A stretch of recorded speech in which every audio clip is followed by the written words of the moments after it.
Bonjour et bienvenue dans cet épisode de notre podcast.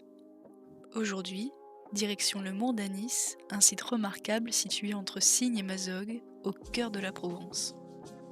Avec ses paysages, sa biodiversité unique et ses vestiges historiques, ce lieu est parfait pour une immersion totale dans la nature. Avant de commencer, un rappel important.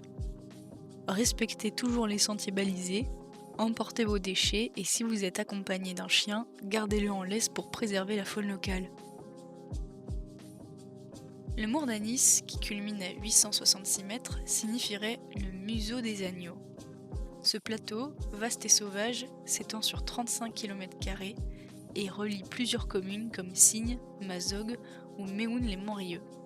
Jadis, il était un haut lieu d'élevage ovin.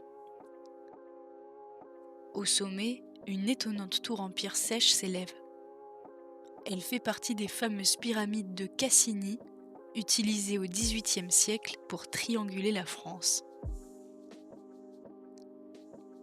Mais le Mont d'Anis, c'est surtout un trésor naturel classé zone naturelle d'intérêt écologique, floristique et faunistique. Côté flore, vos randonnées vous mèneront à travers des chênaies pubescentes peuplées de sorbiers, d'érables et de pins sylvestres.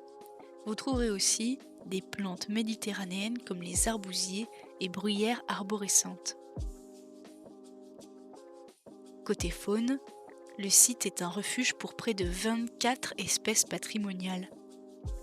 En levant les yeux, vous pourrez apercevoir l'aigle royal, le circaïte Jean le Blanc ou l'aigle de Bonelli.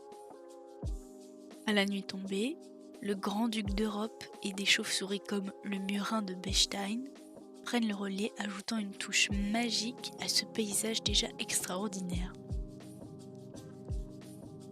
L'accès au Mont d'Anis est possible toute l'année, mais de juin à septembre, il peut être restreint en raison des mesures de prévention des incendies. Avant de conclure, une dernière astuce. Pensez à télécharger les tracés des sentiers et prévoyez tout le nécessaire pour profiter pleinement de cette expérience en pleine nature. Merci de nous avoir écoutés aujourd'hui. Nous espérons que cet épisode vous a donné envie de découvrir le Mont d'Anis. À très bientôt pour un nouvel épisode de notre podcast.